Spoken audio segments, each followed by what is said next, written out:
Sean "Diddy" Combs built one of the most powerful empires in music history. But right now, the walls are closing in fast, and the story getting harder to ignore. Federal agents didn't knock quietly when they came for Combs. Homeland Security investigators showed up at his Los Angeles and Miami mansions with guns drawn, executing raids that made headlines around the world. Now, his legal team is fighting back hard, arguing that those searches, along with searches of his iCloud accounts, personal devices, and a New York hotel room, were unconstitutional.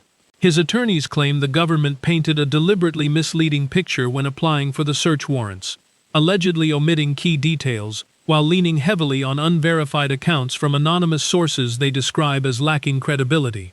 Combs has pleaded not guilty to charges of racketeering conspiracy, sex trafficking, and transportation for prostitution.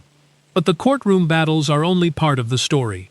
The bigger conversation involves the people who passed through his orbit over the years, and what they've since said about that experience.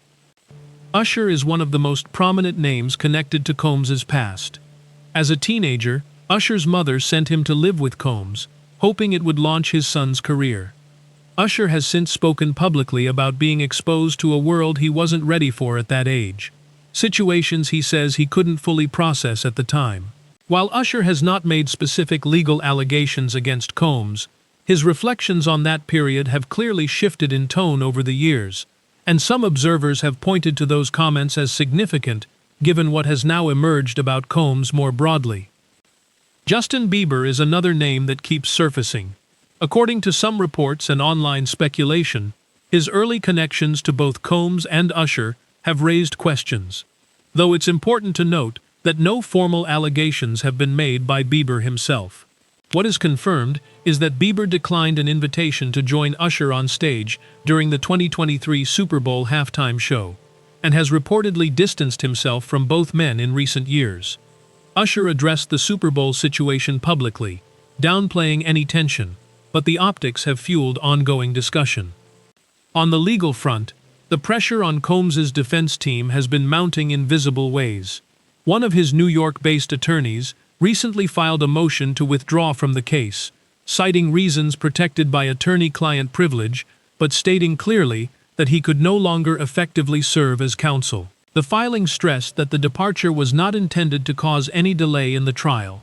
Combs' remaining legal team, 5 attorneys in total, continues to push forward, including efforts to suppress key evidence gathered during the federal raids.